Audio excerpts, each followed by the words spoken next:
শখ থেকে সাফল্যের পথে নিশারানী রায় আজ কোচবিহারের পুতুল দিদি। কোচবিহারের মহিষমথানের বাসিন্দা নিশারানী রায় ছোটবেলা থেকেই পুতুল বানাতে ভালোবাসতেন। সংসারের নানা কাজের পাশাপাশি ফাঁকা সময়ে নিজের হাতে গড়ে তুলতেন ভিন্ন আকার ও ভিন্ন ধরনের পুতুল। প্রথমে এগুলো ছিল শুধু ঘর সাজানোর জন্য, কিন্তু একদিন তার তৈরি পুতুল দেখে এক ভদ্রলোক প্রশংসা করে বলেন তার হাতের কাজ অপূর্ব সুন্দর। সেই কথাই যেন বদলে দেয় নিশারানীর জীবন।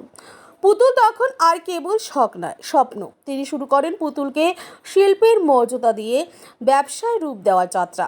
ধীরে ধীরে সরকারি হস্তশিল্প প্রকল্প, বিভিন্ন মেলা এবং প্রদর্শনীতে অংশ নিয়ে নিজের শিল্পকে সবার সামনে তুলে ধরেন। তার হাতে ফুটে উঠেছে কন্যাশ্রী প্রকল্পের প্রতীকী পুতুল, আবার তৈরি হয়েছে লক্ষ্মীর ভাণ্ডারের অনন্য পুতুলও। আজ কোচবিহারের বিভিন্ন হস্তশিল্প মেলায় তার স্টল থাকে নিয়মিত। দূর দূরান্ত থেকে মানুষ তার হাতে বানানো পুতুল কিনতে আসে। শুধু বিক্রি নয়, অনেকে তার কাছে পুতুল বানানো শিখতেও আসেন। রাজ্য সরকারের তরফ থেকেও তিনি পেয়েছেন নানা সম্মাননা ও উপহার। নিশারানী আজ শুধু একজন শিল্পী নন, তিনি অনুপ্রেরণা।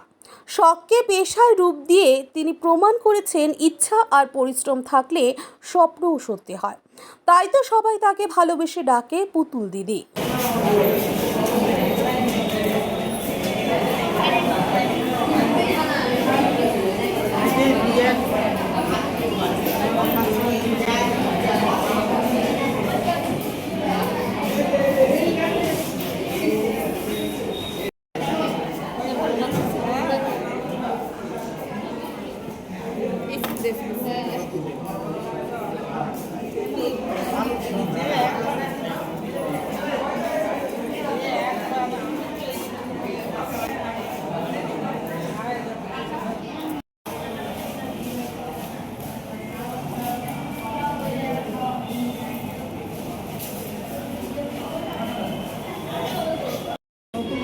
ভাই যখন এলাকায় সেলাই করতে হবে।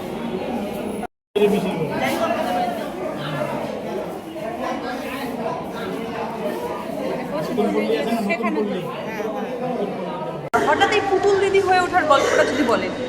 আমি যে সবসময় পুতুল বানাই, মেলায় গেলেও বাড়িতেও যেখানেই যাই আমি পুতুল নিয়ে যাই। আচ্ছা, ওই জন্য ওকে সবাই পুতুল দিদি, পুতুল মাসি সবাই ডাকে। জানা যায় যে শুধু এই পুতুল বানিয়ে আপনি অনেক পুরস্কারও পেয়েছেন। রাজ্য সরকার আপনাকে পুরস্কার দিয়েছে। হ্যাঁ, পেয়েছি, দুটো পুরস্কার পেয়েছি। কি পুরস্কার পেয়েছেন দিদি? টাকা আর সার্টিফিকেট। হ্যাঁ,